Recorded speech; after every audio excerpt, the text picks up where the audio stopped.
우리 다 같이 자리에서 일어나셔서 참회의 기도를 주님 앞에 올리겠습니다. 우리가 주께 참회의 기도를 드리오니 자비의 하나님, 죄 중에 태어나 죄와 함께 살아가는 우리에게 긍휼을 베푸시는 주님을 믿기에 우리의 죄를 고백합니다. 나의 유익을 위하여 다른 사람의 소중한 것들을 빼앗으며 그들의 아픔과 어려움을 무시하고 외면하였음을 고백합니다. 우리들의 사랑에 온기 없는 무관심, 이기심과 욕망으로 가득 찬 마음을 용서해 주옵소서. 상한 심령을 고치시고 싸매시어 사랑과 생명과 회복의 도구로 살아가게 하옵소서. 우리의 죄를 용서하시는 예수님의 이름으로 참회의 기도를 드립니다. 잠시 침묵 속에서 주께서 기억나게 하시는 죄를 고백하시겠습니다. 여호와께서 말씀하시되 오라 우리가 서로 변론하자. 너희의 죄가 주홍 같을지라도 눈과 같이 희어질 것이요 진홍같이 붉을지라도 양털같이 희게 되리라. 아멘. 이에 우리의 신앙을 주 앞에 고백하오니 전능하사 천지를 만드신 하나님 아버지를 내가 믿사오며 그 외아들 우리 주 예수 그리스도를 믿사오니 이는 성령으로 잉태하사 동정녀 마리아에게 낳으시고 본디오 빌라도에게 고난을 받으사 십자가에 못 박혀 죽으시고 장사한 지 사흘 만에 죽은 자 가운데서 다시 살아나시며 하늘에 오르사 전능하신 하나님 우편에 앉아 계시다가 저희로서 산 자와 죽은 자를 심판하러 오시리라. 성령을 믿사오며 거룩한 공예와 성도가 서로 교통하는 것과 죄를 사하여 주시는 것과 몸이 다시 사는 것과 영원히 사는 것을 믿사옵나이다. 아멘. 하나님 말씀 보겠습니다. 에베소서 2장 11절에서 18절 말씀을 함께 보도록 하겠습니다. 2장 11절에서 18절 말씀 제가 받들어서 봉독하겠습니다. 그러므로 생각하라. 너희는 그때에 육체로는 이방인이요 손으로 육체에 행한 할례를 받은 무리라 칭하는 자들로부터 할례를 받지 않은 무리라 칭함을 받는 자들이라. 그때 너희는 그리스도 밖에 있었고 이스라엘 나라 밖의 사람이라. 약속의 언약들에 대하여는 외인이요 세상에서 소망이 없고 하나님도 없는 자이더니 이제는 전에 멀리 있던 너희가 그리스도 예수 안에서 그리스도의 피로 가까워졌느니라. 그는 우리의 화평이신지라 둘로 하나를 만드사 원수된 것 곧 중간에 막힌 담을 자기 육체로 허시고 법조문으로 된 계명의 율법을 폐하셨으니 이는 이 둘로 자기 안에서 한 새 사람을 지어 화평하게 하시고 또 십자가로 이 둘을 한 몸으로 하나님과 화목하게 하려 하심이라. 원수된 것을 십자가로 소멸하시고 또 오셔서 먼 데 있는 너희에게 평안을 전하시고 가까운 데 있는 자들에게 평안을 전하셨으니 이는 그로 말미암아 우리 둘이 한 성령 안에서 아버지께 나아감을 얻게 하려 하심이라. 아멘. 오늘도 주의 은혜가 여러분과 함께하기를 축복합니다. 하나님께서 오늘 우리에게 어떠한 메시지를 주실지 함께 기대하면서 주의 음성을 들을 수 있기를 원합니다. 매주일 드리는 이 예배가 또 매주일 듣는 이 말씀이 그저 한 번씩 지나가는 형식이 아니라 하나님께 나아가는, 하나님께 가까이 가는 길이며 하나님이 우리에게 베푸시는 놀라운 은혜라는 사실을 우리가 꼭 기억하면서 이 시간들을 일구어 갈 수 있기를 바랍니다. 모든 시간이 다 하나님께 인정되는 것이 아니라 하나님께서 인정하시는 시간만이 하나님께서 받으시는 겁니다. 우리가 드리는 이 예배의 시간이 하나님께서 인정하시는 시간이 되어야 합니다. 하나님께 인정받을 수 있는 모습, 그 마음을 가지고 우리가 주 앞에 예배하며 함께 주의 음성을 들을 수 있기를 바랍니다. 우리가 가끔 누군가를 만나지 않습니까? 오랜만에 사람을 만나면 특별히 그 만나는 사람이 우리보다 나이가 많으신 분이라든지 혹은 동년배이면 오랜만에 만났기 때문에 이런 말을 쉽게 합니다. 아유, 오랜만이에요. 어쩌면 세상에 예전 그대로시네. 하나도 안 변했네. 아우, 어쩜 무슨 비결이 뭐예요? 막 이러면서 이제 굉장히 좋아해요. 그러면은요. 서로 좋아하지 않습니까? 그럼 상대도 굉장히 기분이 좋은지, 뭐 당신도 괜찮다고, 당신도 참 변한 게 없다고 어쩜 그러냐고 라고 얘기를 합니다. 근데 얼마 만에 만났나요? 이렇게 보니까 한 5년 만에, 한 10년 만에, 심한 경우는 고등학교 졸업하고 처음, 대학교 졸업하고 처음 만났는데 하나도 변한 게 없다고 얘기를 해요. 진짜입니까? 옆에서 보는 애들은 기가 막히죠. 세상에 엄마가 고등학교 다닐 때도 저랬단 말인가? 오, 놀라워라. 이렇게 되지 않겠습니까? 물론 알고 있습니다. 우리가 그렇게 얘기하는 것은 그저 서로 그냥 다 알지만 서로 기분 좋으라고 하는 얘기죠. 거짓말하는 거 아닙니다. 그냥 기분 좋으라고 하는 얘기고, 또 혹은 우리의 마음 가운데에 정말 그 젊었을 때에 가지고 있었던 꿈이라든지 희망이라든지 그런 걸 다시 한번 좀 갖고 싶은 마음일 수도 있을 거고요. 또 뭔가 우리의 인생을 지나가다 보면 늘 아쉽지 않습니까? 언젠가 그 젊은 청소년들도 그런 말 하더라고요. 초등학교 때 그렇게 못한 게 아쉽다고. 그러니 이 어른들은 얼마나 아쉬운 게 많겠습니까? 그러다 보니까 그냥 아유, 예전 그대로라고, 정말 좋다고, 보기 좋다고, 어쩜 변한 게 그렇게 하나도 없냐고 라고 얘기를 합니다. 그런데 믿는 사람 입장에서 그 얘기를 들으면 좀 충격이 옵니다. 변한 게 없단 말인가? 정말 10년 전 그때의 내 모습이 아직도 그대로란 말인가? 여러분은 어쩐지 모르겠는데 저는 그렇습니다. 신학대학교, 제가 고등학교 졸업하자마자 바로 신학대학을 들어갔는데, 신학대학 동기들이 가끔 만날 때 한국에서 그런 얘기를 했었어요. 캐나다 오기 전에. 와, 영희야, 오랜만이다. 야, 너 변한 게 하나도 없다. 그러면 속에서 뭐가 끓어오르는 듯한 느낌이 듭니다. 내가 그때처럼 갈등하는 모습이 아직도 있단 말인가? 내가 그때처럼 못되게 행동하던 모습이 아직도 있단 말인가? 그러면서 못된 게 올라오는 것 같아요. 니네 한번 변하지 않은 모습 볼래? 이런 마음이 쑥 올라옵니다. 정말 저의 입장에서는 참 심각한 얘기입니다. 정말 변한 게 없다. 그대로다. 라는 말이 물론 무슨 의도에서 한 얘기인지는 알지만 제 속에서는 하나님, 그때의 그 모습이 지금도 이제도 이렇다면 저는 어쩌란 말입니까? 하는 생각이 들 때가 종종 있습니다. 우리가 믿는다는 게 뭡니까? 우리가 예수를 믿고 예수의 사람이 된다, 믿음의 길을 간다는 것은 그때는 내가 참 이상한 사람이었는데 이제는 예수님으로 인하여 변화된 사람이 되었다는 겁니다. 믿는다는 것은 변화되어 가는 것입니다. 믿는다는 것은 하나님을 향하여 성장해 가는 것이고, 믿는다는 것은 어제보다 오늘보다 내일이 더욱더 성숙한 사람으로, 성경적 표현을 쓰자면 그리스도의 장성한 분량에 이르게 되고 하나님의 성품을 닮아가는 사람으로 점점 자라나는 것입니다. 왜냐하면 예수의 사람들이 된다는 것은 그 신분 자체가 바뀐 것이고 그 삶의 목적 자체가 변화된 것이기 때문입니다. 에베소에 쓴 편지 7약에 주는 메시지 13번째 이야기, 오늘은 그때에 이제는 이라는 제목으로 함께 은혜를 나눠보려고 합니다. 에베소서라는 책이 우리에게 주고 있는 메시지, 우리에게 주고자 하는 주제는 한마디로 얘기하면 균형 잡힌 예수의 사람들입니다. 신앙은 언제나 균형이 잡혀 있어야 됩니다. 합당한 모습이 있어야 됩니다. 정말 균형 잡힌 그리스도인의 모습이야말로 주님 안에서 성장하고 성숙하는 모습입니다. 저는 이 에베소서 메시지를 통해서 우리 교회가 정말 주님 안에서 균형 잡힌 성숙을 갖는 교회가 되기를 소망합니다.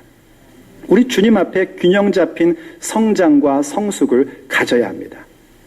균형 잡힌 성장이 없다면, 어제보다 오늘이 더욱더 변화된 모습이 없다면, 그때에는 우리가 못났지만 이제는 우리의 모습이 정말 균형 잡힌 모습으로 성장하는 모습이 없다면 우리의 믿음이라는 것은 사실 빈 껍질뿐인 것입니다. 그렇다면 우리가 어떻게 그때에와 이제는의 변화를 갖는 모습으로 살 수 있을까요? 무엇보다도 우리가 먼저 생각할 것은 하나님의 말씀에 대해서 생각하는 그리스도인이 되어야 한다는 것입니다. 오늘 본문 11절이 이런 말씀으로 시작을 했었습니다. 그러므로 생각하라, 너희는 생각하는 그리스도인이 되어야 합니다. 하나님께서 우리에게 생각할 수 있는 능력을 주셨습니다. 그런데 종종 신앙생활을 하다 보면 생각이 없이 행동하고 싶을 때가 많습니다. 왠지 아시죠? 하나님의 말씀이 조금은 부담스럽거든요. 주일날 말씀을 생각하기가 싫습니다. 왜냐하면 주일날 말씀 들을 때는 좋았는데 실제로 내 삶에 적용하려고 그러면 조금 골치가 아파오는 것 같거든요. 그래서 그냥 모여서 좋게 있다가 좋게 가고, 평일날 좋게 있다가 어쩌다 목사 만나면 좋게 말한 다음에 또 그 다음 주일날 좋게 와서 좋게 또 듣고 좋게 서로 얼굴 보다가 제가 늘 쓰는 표현이지만 신데렐라 옷 바뀌기 전에 빨리 집에 가고, 그런 모습들이 우리의 모습입니다. 그런데 오늘 본문이 우리에게 뭘 얘기하고 있냐면 그러므로 생각하라 라고 얘기합니다. 뭘 생각해야 되는가? 하나님의 말씀을 들었으면 그 말씀이 성경에 기록되어 있는 내용 자체로 끝나는 것도 아니고, 그 말씀이 그저 설교하고 있는 목사의 이야기도 아니고, 혹은 그 말씀이 내 옆에서 오래 믿었다는 분들에게 해주는 얘기가 아니라 바로 나를 향하여 주시는 말씀이라는 것을 분명히 생각할 줄 알아야 됩니다. 거기서부터 시작됩니다. 거기서부터 그때의 그 모습과 이제는의 모습의 변화가 일어나기 시작하는 겁니다. 우리가 변화되는 성숙한 모습을 가지려면 정말 하나님의 말씀이 우리에게 있어야 됩니다.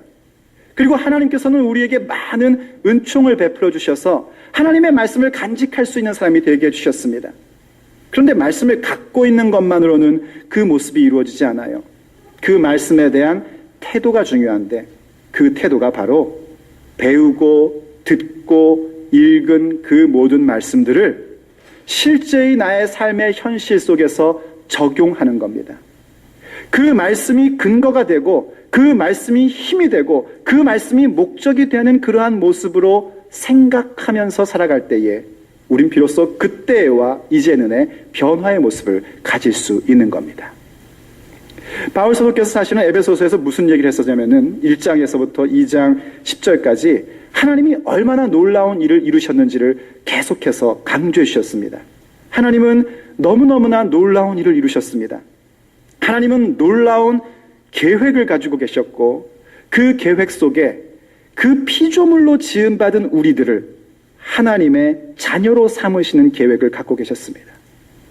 그리고 그 계획을 이루기 위해서 하나님의 성실하심으로, 하나님의 끊임없는 열정으로 일하셨고, 그 일을 통하여 예수 그리스도를 우리에게 주셨으며, 예수 그리스도의 십자가를 통하여 우리가 하나님의 자녀가 되고, 오직 예수 그리스도를 머리로 삼아 그의 몸이 되는 교회가 되어서 정말 모든 만물 속에 충만함을 이루시는 예수님의 충만함이라는 그 기적을 이루어 주셨습니다. 그런데 그 이야기가 진노의 자녀였던 우리들이 하나님의 자녀가 되었다는, 하나님과는 원수였던 우리들, 하나님의 적이었던 우리들이 하나님의 눈에 넣어도 아프지 않은 존재가 되었다는 그 이야기가 이제 더 이상 다른 이야기가 아니라 에베소 교회를 향하여 얘기할 때 너희의 이야기임을 알라고, 그래서 그러므로 생각하라 너희는 이라는 말로 편지를 쓴 겁니다.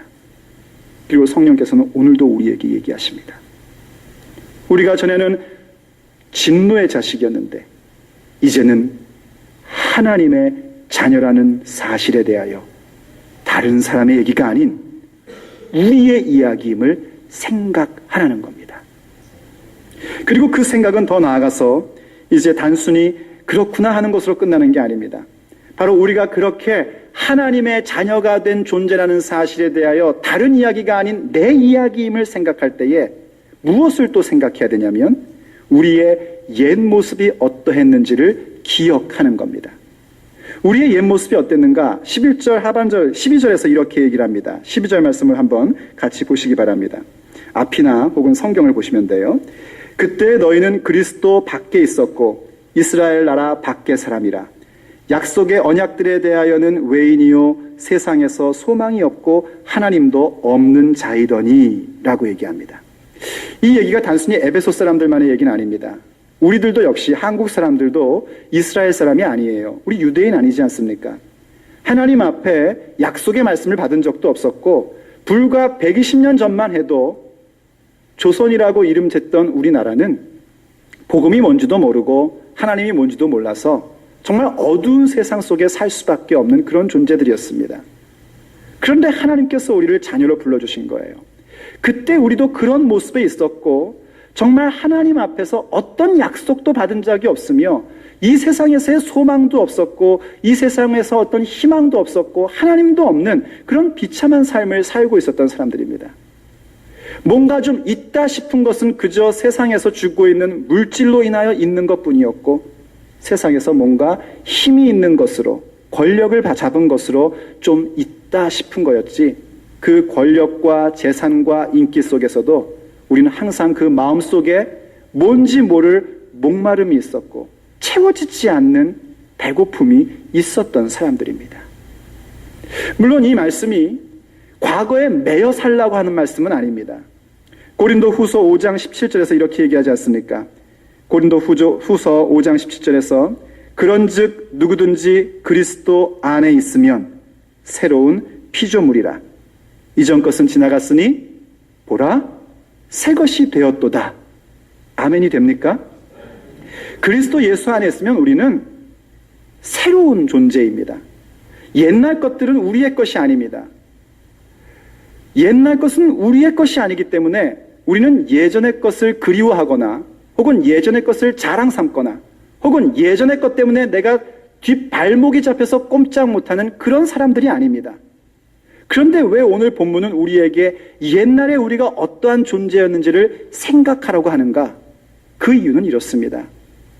우리가 하나님의 은혜로 하나님의 자녀가 되고 하나님의 놀라운 은총으로 말미암아 진노의 자녀에서 하나님의 자녀로 변화되는 모습을 가져가면서 균형 잡히고 성숙한 믿음의 삶을 사는 데 가장 방해가 되는 것이 무엇인고 하니 바로 교만한 나입니다.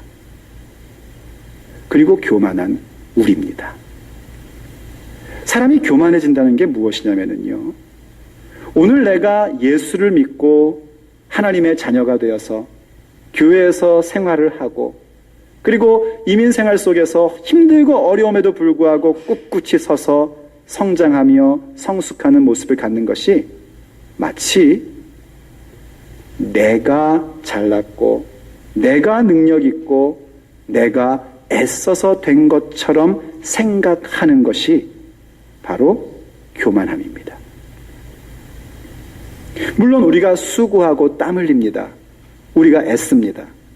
정말 오늘처럼 이 좋은 날씨에 어디 놀러 가지도 못하고 중간에 허리 딱 잘린 이 2시 예배 시간에 모여서 우리 어른들이야 뭐 갈 데도 없으니까 그렇다 치지만 우리 젊은 친구들은 갈 데도 많고 가고 싶은 것도 많은데 그거 다 단념하고 와서 예배하는 거 보면 얼마나 수고하고 헌신하는 모습입니까? 그렇지 않습니까, 여러분? 우리 젊었을 때는 어떠셨는지 모르겠지만 이런 거 참 싫어했지 않습니까? 그런데 이 아이들은 그렇게 해요. 그런데 그렇게 수고하고 애쓰고 헌신하고 우리가 땀을 흘려도 오늘 나의 나됨이 그 수고와 땀 때문이 아니라 하나님의 은혜라는 사실, 그것을 기억해야 됩니다. 그것을 잊어버리면 우린 자꾸 어디로 가기 시작하냐면 이전에 가졌던, 그때에 가졌던 나의 그 모습으로 흘러가려고 합니다. 여러분, 신앙생활 좀 하시는 분들은 아실 거예요. 날마다 기도하고 말씀 가운데 보내고, 그리고 우리의 삶의 현실 속에 살아가고, 또 그 다음날 아침에 일어나면 기도하고 말씀 보고 또 현실의 삶을 살아가고, 이렇게 하면 늘 하나님의 은혜를 고백하고 사모하고 겸손한 모습을 갖게 되는데, 어쩌다가 이제 뭔가 바빠가지고 말씀도 안 보고 기도도 안 하고 하고서 며칠 지나가다 보면은 서서히 뭐가 올라오기 시작하죠. 그 내 속에 있는 내가 또 올라오기 시작합니다. 그래서 막 노래가 나오잖아요. 내 속엔 내가 너무도 많아, 막 이러면서요. 그거 원래 복음성가예요. 정말 내 속엔 내가 너무도 많구나. 어쩌면 날 이렇게 피곤하게 만들까. 성경에도 있잖아요. 나는 공고한 사람이다. 누가 사망에서 나를 건져낼까? 이렇게 되지 않습니까? 근데 거기에서 빨리 주님의 말씀을 생각하고 적용하고 기도하는 대로 오면 회복이 되는데, 거기서 그냥 공고하다 하다 보면 원래 공고한 거니까 그냥 내 멋대로 살래 하면서 옛날의 모습이 자꾸 올라옵니다. 그리고 그 모습으로 자꾸 흘러가게 됩니다. 그래서 오늘 본문은 뭘 얘기하냐면, 오늘 너의 너됨이, 오늘 우리가 하나님의 자녀되는 놀라운 신분 가진 것이 결코 우리의 공로가 아니라 하나님의 은혜라는 사실을 기억하라는 것입니다. 우리가 옛날에 얼마나 비참한 존재였는지를 다시 한번 생각해 보라는 겁니다. 그것을 생각하고 그 비참함 가운데로, 그 허무함 가운데로 가지 않도록 정신을 차리라고 우리에게 명하고 있습니다.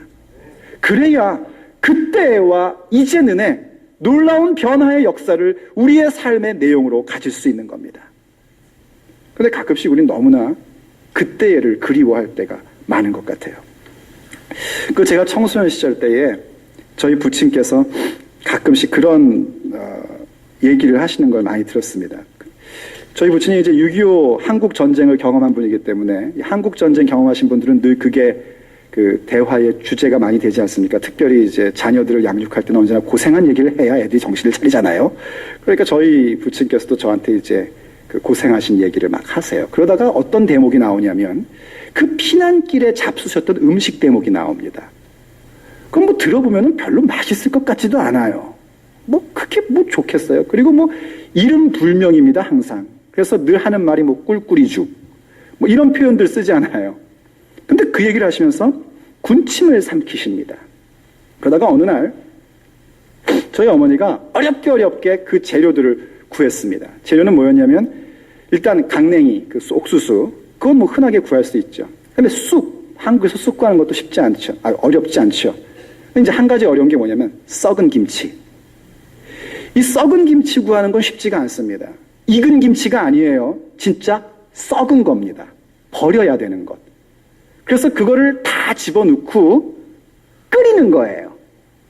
그럼 이게 이제 죽이 되죠. 저 개인적으로 푹 익은 김치를 좋아하는데 그거는 제가 먹을 수 있는 차원의 김치가 아니에요. 이건 정말 쓰레기통으로 버려야 되는 거예요. 그래서 그거를 막 하는데 집안의 냄새도 고약합니다. 그런데 저희 아버지는 막 이러시면서 군침을 생기면서 평상시 부엌에 안 들어오시는 분이 왔다 갔다 하십니다. 어머니가 탁 보니까 이거 먹을 수 없을 것 같아가지고 얘기를 해요. 이거 이대로 먹을 수 없으니까 뭐 감미료나 혹은 뭐 향신료 같은 거 좀 넣읍시다. 그러면 또 이제 그걸 들어야 되는데 안 듣죠, 남자들이 그런 얘기를요. 안 돼. 그럼 그때의 맛이 사라져. 그냥 그대로 해. 끓였어요. 저 한 숟갈도 못 먹었습니다. 아버지 맛있다고 드시더라고요. 그래서 야, 신기하다 했더니 거짓말이었습니다. 절대 그 다음에 또 답수지 않고 결국 그 한 솥이 다 쓰레기통으로 들어가 버렸어요. 그때의 모습들을 생각할 때에 우리가 가끔씩은 낭만적인 것들을 생각할 수가 있습니다. 그때 피난길에 먹었던 것. 그때 내가 고등학교 때 한번 놀았잖아. 그때 그거. 그때 정말 재밌었는데. 그런 생각 가끔씩 들 수 있습니다. 그렇지만 이제부터의 삶에서 그때의 그 모습을 가질래? 그때 그 음식 먹고 살래?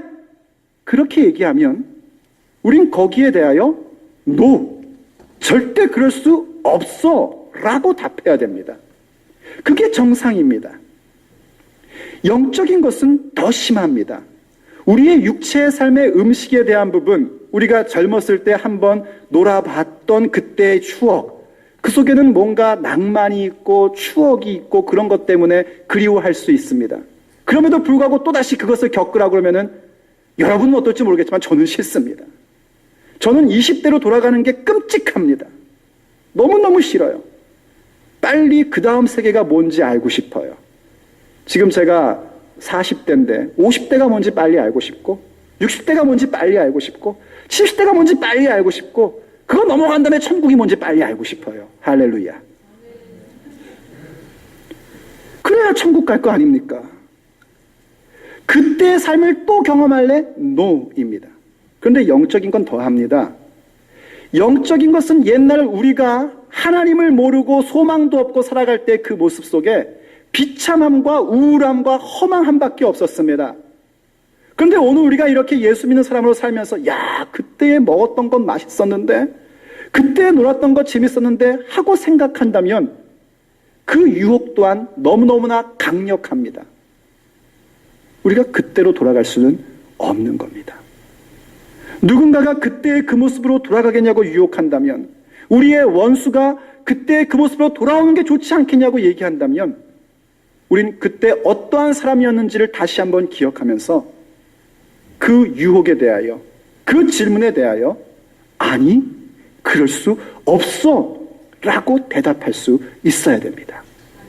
그래야 비로소 그때와 이제는의 차이를 갖고 어제보다 오늘이, 오늘보다 내일이 더욱더 균형 잡힌 성숙한 예수의 사람들로 자라날 수 있는 것입니다. 또 하나 과거에 대해서 조심해야 될 건 뭐냐면요, 우리가 종종 예수를 믿고 살아가다 보면은 믿지 않는 사람에 대해서 이상한 태도를 가질 때가 있습니다. 저 믿지 않는 사람들 예수도 몰라가지고 참, 그 말이 얼마나 무서운 말인 줄 아십니까? 하나님께서 우리를 먼저 믿게 한 것은 그들에게 복음을 전하고 그들도 우리와 같이 그때와 이제는의 변화를 가져 예수 안에서의 행복한 삶을 살게끔 하시는 것이 우리를 먼저 믿게 하신 목적입니다. 그런데 종종 우리들이 바로 이러한 변화되는 성숙한 균형 잡힌 예수의 사람들의 모습을 포기해버리면 어느새 우리의 믿음의 모습이라는 것은 우리가 특별 계층이라는 착각을 갖게끔 만들어버립니다. 그게 누가 한 실수냐면 역사적인 이스라엘 사람들, 유대인들이 가졌던 실수였습니다. 그래서 본문 11절에 보면 그런 얘기가 나왔죠. 할례 있는 자들에게 우리는 할례 없는 자라는 칭함을 받았다는 거죠. 그들은 자신들에게 주어져 있는 하나님의 은혜가 그 은혜를 통하여 모든 사람들이 하나님의 은혜에 돌아오게 되는 첫 번째 길목이라는 사실을 잊어버리고 마치 자기들이 선민인 것처럼, 자기들만 특별한 사람인 것처럼 생각을 했다는 겁니다. 그래서 하나님께서 그들을 통하여 역사하셨던 촛대를 옮기셔서 신약의 교회 가운데에 다시금 길을 열어놓으신 겁니다. 그런데 안타깝게도 오늘날의 교회가 세상을 향하여 포기해버리고 세상 사람들을 바라보면서 저 예수도 모르고 말씀도 없어서 저렇게 엉망진창으로 사는 사람들이라고만 생각한다면 그것 역시 우리의 없어져야 할 과거의 모습일 겁니다. 우리가 정말로 과거의 모습이 그런 둘 중에 하나였습니다. 예수 없어서 절망에 있었거나 교회를 다니면서도 불구하고 하나님께서 나를 먼저 믿게 하신 이유를 알지 못하고 그저 형식적인 신앙의 사람으로 살았거나 바로 그 모습을 이제는 청산하고 그 길로 다시는 돌아가지 않겠다고 결단해야 합니다. 그리고 이제 무엇을 해야 되는가? 13절 말씀입니다. 우리 함께 13절 말씀을 같이 한번 읽어보도록 하죠. 13절 시작. 이제는 전에 멀리 있던 너희가 그리스도 예수 안에서 그리스도의 피로 가까워졌느니라. 아멘. 전에는 멀리 있던 우리들, 누구로부터 멀리 있었냐면 하나님으로부터 멀리 있었던 겁니다. 우리들끼리 멀리 있었다는 내용이 아니고요, 하나님으로부터 멀었던 존재입니다. 하나님께 가까이 할 수 없었는데 이제 우리는 하나님께 가까운 사람이 되었습니다. 하나님께 가까운 사람이 되었다는 것은 시편 73편 28절 말씀처럼 하나님께 가까이함이 내게 복이라, 곧 우리가 복된 존재가 되었다는 겁니다. 여러분은 복된 존재입니다. 16절에서 얘기하고 있는 것처럼 하나님과 화목된 존재가 된 겁니다. 하나님과 평화를 만든 정도가 아니라 그 평화가 무르익어서 서로 화목한 관계로 살아가는 사람이 된 것입니다. 더군다나 하나님을 뭐라고 부르는 자가 됐는가? 18절에 얘기하고 있는 것처럼 하나님을 아버지라고 부를 수 있는 자가 되었습니다. 여러분, 하나님을 아버지로 부를 수 있는 이제는의 우리의 모습이 얼마나 놀랍고 위대한 모습인지 상상이 되십니까? 예전에 목회를 한국에서 할 때 어떤 한 남자분께서 그 당시에 40이 다 되신 나이로 예수님을 믿게 되었습니다. 예수님을 믿고 나서 이제 계속해서 신앙의 공부도 하고 양육을 받고 교회에서 봉사를 하고 그리고 또 집사도 되고 이렇게 가는 중에 어느 날 갑자기 저한테 개인적으로 불만이 있다고 얘기를 합니다. 무슨 불만이 있으십니까? 한 번도 불평을 하신 분이 아니고요. 교회 굳은 일 처음 교회 나오는 날부터 희한하게 그런 분들 가끔 있죠. 왜 그 믿음이 아직 그만큼 잘하지도 않은데도 불구하고 성품상 굳은 일 다 알아서 하시는 그런 분들 있잖아요. 꼭 그런 분이었습니다. 그래서 어떻게든지 믿음으로 성장하게 하려고 굉장히 애를 쓰고 그랬었는데 그러다가 어느 날 갑자기 저한테 불만이 있다니까 제가 얼마나 가슴이 콩탕콩탕 뜁니까? 젊은 목사가. 그래서 무슨 일이십니까? 했더니만 다른 게 아니라 다 좋습니다, 목사님. 다 좋아요. 다 좋습니다. 말씀도 좋고 예배도 좋고 찬양도 좋고 다 좋아요. 그런데 딱 하나 마음에 안 드는 게 있습니다. 뭔데요? 왜 하나님을 아버지라고 그럽니까? 기분 나쁩니다. 저의 입장에서는 참 뜬금없는 질문이었습니다. 아니 하나님을 아버지라고 부르는 게 뭐이가 어때서 그러시나 했더니 그분의 이제 스토리가 나오는데 고등학교 때 이 아버지가 너무 놀기를 좋아하시는 아버지였어요.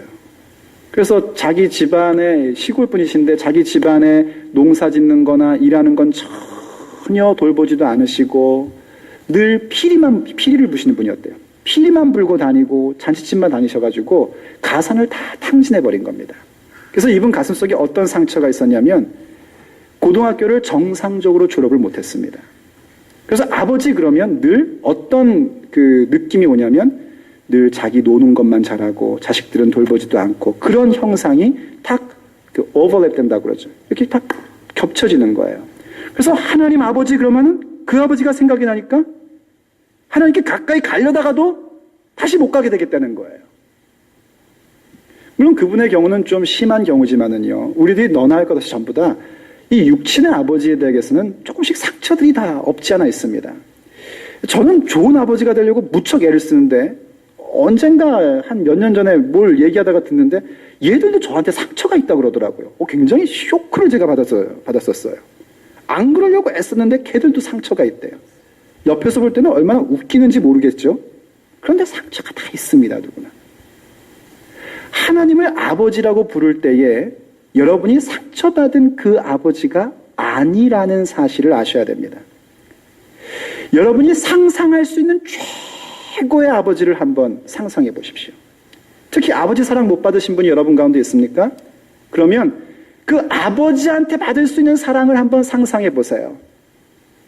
그 상상 너머에 계신 아버지의 모습이 바로 하나님 아버지이십니다. 그분 앞에 우리가 뭐라고 부르냐면 그분을 아빠라고 부를 수 있게 된 겁니다. 그분이 그냥 평범한 아버지가 아니라 만왕 중의 왕이시고 모든 주인들 위에 계신 주인이십니다. 세상을 통치하시는 분이란 말이에요. 대통령보다 높은 거고 수상보다 높단 말이에요. 이 세상의 임금보다 비교할 수 없는 그들이 임금이라고 불러야 할 존재란 말이에요. 그런데 그분 앞에 우리가 뭐라고 부르며 가까이 갈 수 있냐면 아빠 하면서 가까이 갈 수 있다는 겁니다. 누구만 가까이 갈 수 있습니까? 자식만이 가까이 갈 수 있는 그 위치입니다. 우리가 이제는 하나님을 아버지라 부르며 그렇게 가까이 왔단 말입니다. 무엇으로 가까이 왔는가? 그리스도의 피로 인하여, 예수님의 공로로 인하여, 예수님이 우리의 그 죄를 대신 짊어주심으로 인하여 우리가 하나님을 아버지라고 부르며 가까이 가는 자가 된 것입니다. 이것을 생각해 보시란 말입니다.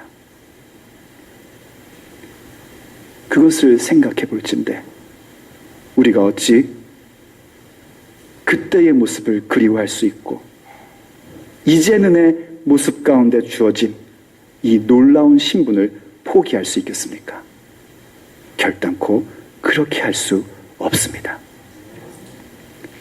그래서 야고보 사도는 야고보서 4장 8절에서 우리에게 이렇게 얘기를 했습니다. 한번 보여주시겠어요?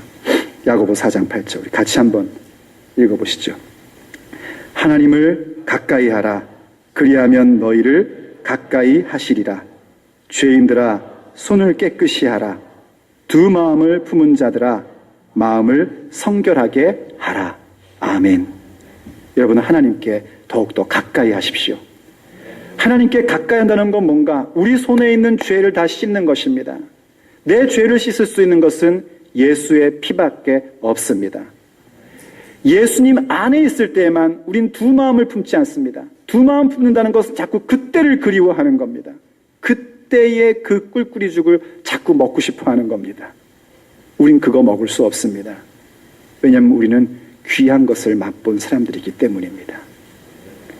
두 마음을 품지 말고 마음을 깨끗하게 함으로써 하나님께 가까운 존재됨 자체를 늘 지키고 누리고 그리고 더욱더 성숙하게 만들어 가십시다.